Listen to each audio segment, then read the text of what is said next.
नमस्कार दोस्तों। उत्तर प्रदेश की सियासत लगातार गर्मा रही है और अखिलेश यादव और राष्ट्रीय लोकदल के जयंत चौधरी के में से आ रही है गर्मा गर्म राजनीतिक खबर। और दोस्तों, इस गर्मा गर्म राजनीतिक खबर से भाजपा को जबरदस्त मिर्ची लगने वाली है। सबसे पहले मैं आपको दो तस्वीरें दिखाना चाहूंगा आपके स्क्रीन पर। अखिलेश यादव यहां पर आप देख सकते हैं जयंत चौधरी के साथ हाथ मिलाते हुए, और जो शीर्षक है उनके इस बयान का, श्री जयंत चौधरी जी के साथ बदलाव की ओर। अब जयंत चौधरी इसके जवाब में क्या कह रहे हैं आपकी स्क्रीन पर, बढ़ते कदम। जैसा कि आप जानते हैं दोस्तों, दोनों पार्टियां पश्चिमी उत्तर प्रदेश में गठबंधन की कोशिशें कर रहे हैं। रालोद यानी कि राष्ट्रीय लोकदल ने इस चर्चा की शुरुआत इस बात से की थी कि आप हमें 50 सीटें दीजिए, मगर अखिलेश यादव किसी भी सूरत में 30 से ज्यादा सीटें देने को तैयार नहीं थे। अब जो सूरत हाल सामने पेश आ रही है दोस्तों, उसे समझने के लिए आपको मेरे दोस्त नरेंद्र नाथ मिश्रा के इस ट्वीट पर गौर करना पड़ेगा, क्योंकि पत्रकार हलकों में दोस्तों इसी बात को लेकर चर्चा है। आपके स्क्रीन पर अखिलेश यादव और जयंत चौधरी के बीच सीटों पर सहमति के संकेत। 36 सीटों पर रालोद लड़ सकती है। इसमें 2 से 3 सीटों पर समाजवादी पार्टी नेता रालोद के सिंबल पर चुनाव लड़ सकते हैं। औपचारिक ऐलान का इंतजार। दोस्तों, मेरी बात हुई है राष्ट्रीय लोकदल के खेमे से, और उन्होंने कहा है कि देखिए, इस वक्त जो बातचीत हो रही है अखिलेश यादव और जयंत चौधरी के बीच, जिन 30 से 36 सीटों पर सहमति बनने के आसार हैं, हर एक सीट पर इस पर विचार किया जा रहा है। और न सिर्फ उस पर विचार किया जा रहा है, बल्कि वो विचार जो है जयंत चौधरी पश्चिमी उत्तर प्रदेश में अपने काडर तक भी पहुंचा रहे हैं। यानी कि ये दो तरफा एक तरह से बातचीत हो रही है। एक तरफ अखिलेश यादव से उनकी बातचीत, और फिर इस बातचीत को अपने काडर तक पहुंचाया जा रहा है। तो यह उम्मीद इस वक्त की जा रही है कि अगले एक हफ्ते में जयंत चौधरी और अखिलेश यादव, अगर दोनों के बीच सहमति बनती है, तो अगले एक हफ्ते में दोनों नेता एक बहुत बड़ा प्रेस कॉन्फ्रेंस करने वाले हैं।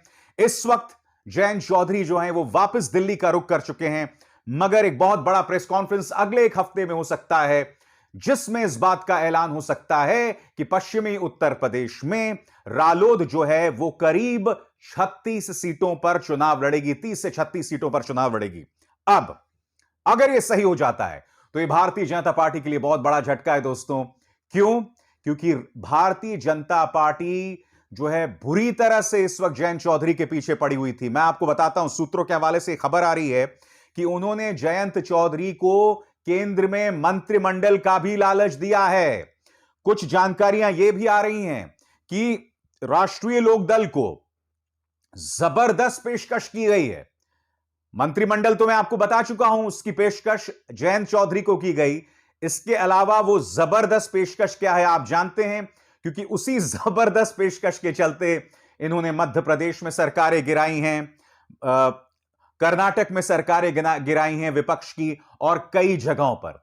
तो उसी जबरदस्त पेशकश इन्होंने राष्ट्रीय लोकदल को भी की थी। मगर जयंत चौधरी एक बात को समझते हैं। जयंत चौधरी अगर लंबी रेस का घोड़ा बनना चाहते हैं राजनीति में, तो यकीनन इस वक्त, जबकि पश्चिमी उत्तर प्रदेश में किसानों में जबरदस्त आक्रोश है बीजेपी को लेकर, ऐसे में उनके लिए बहुत मुश्किल होने वाला है अगर वो बीजेपी से हाथ मिला लेते हैं। मगर जैसे कि आप जानते हैं दोस्तों, सियासत में कुछ भी हो सकता है, कुछ भी हो सकता है, और इसलिए हमें आखिरी गेंद तक का इंतजार करना पड़ेगा, आखिरी लम्हे तक का इंतजार करना पड़ेगा। मगर मुझे दोनों खेमों ने बहुत ही आशावादी रवैये से बताया है कि यह डील लगभग तय हो चुकी है। भाजपा के लिए करारा झटका है, क्योंकि उन्हें जो लगा था कि किसान जो है नतमस्तक हो जाएगा 3 कृषि कानून वापस लेने के बाद, ऐसा कुछ नहीं हो रहा है दोस्तों।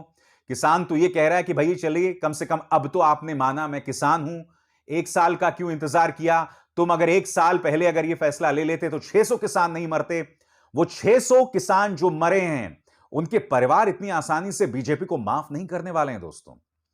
तो हमारी निगाह लगातार बनी रहेगी कि जयंत चौधरी और अखिलेश यादव के बीच में डील क्या होती है। मगर समानांतर तौर पर एक बात हो रही है दोस्तों, ओवैसी, जी हां ओवैसी, इस पूरी सियासत के एक रहस्य, एक्स फैक्टर, उन्होंने कल एक बहुत ही भड़काऊ बयान दिया था। उन्होंने कहा था कि अगर केंद्र सरकार ने सीएए वापस नहीं लिया, नागरिकता बिल वापस नहीं लिया, तो उत्तर प्रदेश की सड़कों पर शाहीन बाग जैसे नजारे होंगे। आज मैं आपसे एक सवाल पूछना चाहता हूं दोस्तों, इसी शाहीन बाग का नाम ले लेकर भारतीय जनता पार्टी ने इतनी जहरीली सियासत के बावजूद दिल्ली में जबरदस्त मत प्रतिशत हासिल किया था। कांग्रेस का सुपड़ा साफ हो गया था। कांग्रेस का जितना भी वोट था वो बीजेपी के पास चला गया था दिल्ली के चुनावों में, दिल्ली की विधानसभा चुनावों में। मैं सवाल पूछना चाहता हूं कि उत्तर प्रदेश के चुनावों से पहले वो उत्तर प्रदेश की गलियों में शाहीन बाग क्यों खड़ा करना चाहते हैं? और अगर उत्तर प्रदेश की गलियों में शाहीन बाग खड़ा हो जाता है तो इसको फायदा किसको होने वाला है? और इसका अगर आपको जवाब चाहिए तो आपके सामने दोस्तों यह है मुख्यमंत्री योगी आदित्यनाथ का बयान, जो वो कह रहे हैं। सीएम योगी ने ओवैसी को दी चेतावनी, कहा अब्बा जान और चाचा जान के अनुयायी न करे माहौल बिगाड़ने की कोशिश, वरना। आप देख सकते हैं दोस्तों, मैं फिर दोहरा दूं, मेरे पास कोई प्रमाण नहीं है कि ओवैसी और बीजेपी के बीच पर्दों के पीछे क्या डील है, मगर मेरा बहुत सिंपल सा सवाल है, शाहीन बाग को उत्तर प्रदेश के चुनावों में छेड़ने की क्या वजह है? क्योंकि आप जानते हैं शाहीन बाग हमारे देश के मुसलमानों ने शुरू किया था, मुस्लिम महिलाओं ने शुरू किया था, और मुद्दा वो नहीं है। शाहीन बाग नागरिकों का आंदोलन था, कोई राजनीतिक आंदोलन नहीं था। तो ओवैसी साहब कौन होते हैं उत्तर प्रदेश के अंदर शाहीन बाग आंदोलन शुरू करने वाले? क्या हम भूल गए हैं कि शाहीन बाग के अंदर शाहीन बाग की महिलाएं, वहां की वीर बुजुर्ग महिलाएं, लड़कियां, उनके युवा, वो आए थे शाहीन बाग में। यह कोई राजनीतिक अभियान नहीं था। कोई पॉलिटिकल पार्टी आके अपनी जड़ें वहां नहीं जमा पाई थी उस आंदोलन के तौर पे। जबकि अन्ना आंदोलन में हम जानते हैं पूरे आंदोलन के पीछे आरएसएस था, विवेकानंद फाउंडेशन था, अजीत डोभाल थे। मगर शाहीन बाग पूरी तरह से गैर राजनीतिक था, जिस तरह से हमारा किसान आंदोलन। तो मैं समझना चाहता हूं कि असदुद्दीन ओवैसी साहब किस हैसियत से कह रहे हैं कि हम उत्तर प्रदेश में शाहीन बाग शुरू कर देंगे। और मैं चाहता हूं कि वो कांग्रेस के एक नेता का जवाब दें। आपकी स्क्रीन पर यह आमिर जावेद, ये इंडियन यूथ कांग्रेस के नेता हैं दोस्तों। उन्होंने एक बयान दिया है, मैं इस पर चाहूंगा आप गौर करें।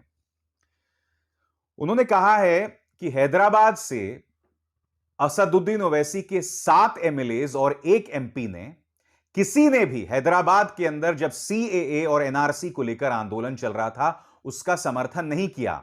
उल्टा कुछ कॉल रिकॉर्डिंग्स हैं जिसमें यह पता चल रहा है कि जो असदुद्दीन ओवैसी के एमएलएज हैं वो लोगों को मना कर रहे हैं शाहीन बाग जैसा आंदोलन हैदराबाद में खड़े होने के लिए। यह बात कोई और नहीं बल्कि आमिर जावेद बोल रहे हैं, कांग्रेस के नेता।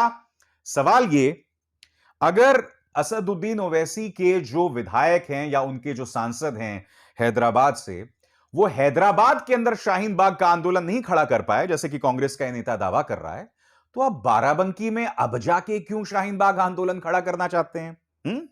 और आसान सा जवाब है, अगर ऐसा हो जाता है तो इसका फायदा किसको होने वाला है मित्रों? खैर दोस्तों, मगर हमारा जो है मकसद साफ है, हम खबरों पर निगाह रखते हैं, खबरों के पीछे क्या डील्स चल रही होती हैं उस पर मेरी निगाह रहती है दोस्तों।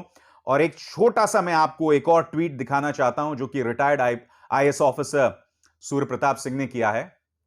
इसमें आप देख सकते हैं एक सम्मेलन था, राजनीति के उस पार, रामगोपाल यादव के ऊपर यह सम्मेलन था दोस्तों। इसमें आप मंच पर अखिलेश यादव को देख सकते हैं, कुमार विश्वास को देख सकते हैं, खुद मनोज झा यहां दिखाई दे रहे हैं और नेताजी भी हैं इसमें, यानी कि मुलायम सिंह यादव भी हैं। क्या कहा सूर्य प्रताप सिंह ने, मैं आपको पढ़ के सुनाना चाहता हूं। आज लखनऊ से बड़ा एग्जिट पोल आया है। सत्ता पक्ष के खास वरिष्ठ पत्रकार हेमंत शर्मा जी ने आज समाजवादी पार्टी के कार्यक्रम में शिरकत कर सियासी वेदर रिपोर्ट दे दी है। कौन है हेमंत शर्मा दोस्तों? हेमंत शर्मा वो पत्रकार हैं जो एक जमाने में इंडिया टीवी में काम किया करते थे रजत शर्मा के साथ, अमित शाह के बहुत करीबी माने जाते हैं, और वो समाजवादी पार्टी के एक सम्मेलन में मौजूद थे। आगे क्या कहते हैं सूर्य प्रताप सिंह, एक अधिकारी और एक मंत्री भी इस मंच पर रहने को लालायित होंगे। हवा का रुख बदल रहा है, यह तस्वीर देख योगी जी चिंतित जरूर होंगे। क्या वाकई हवा का रुख बदल रहा है दोस्तों? हेमंत शर्मा जी खुलेआम, जो कि अमित शाह के इतने करीबी हैं, वो समाजवादी पार्टी के एक फंक्शन में दिखाई दे रहे हैं, इसका मतलब क्या है? और आप जानते हैं हेमंत शर्मा जी टीवी 9 से जुड़े हुए हैं आजकल। तो क्या बतला रहा है दोस्तों? क्या बीजेपी जाने वाली है? क्या अखिलेश आने वाले हैं? मेरे पास इसका कोई जवाब नहीं है दोस्तों। यह जवाब आपको यानी कि जनता को देना है। मगर जनता जो कहेगी, नेता जो कहेंगे, उनके पीछे की सियासत, हर चीज को मैं आपके सामने मेरे इस मंच पर लाता रहूंगा। मगर आपको मुझे एक वादा करना पड़ेगा। आपको मेरे इस चैनल को सब्सक्राइब करना होगा, बेल आइकन दबाना होगा और इस चैनल का प्रचार प्रसार आपको करना होगा। अपने तमाम दोस्तों, रिश्तेदारों को इस चैनल को पहुंचाना होगा। पहुंचाइएगा। शुक्रिया।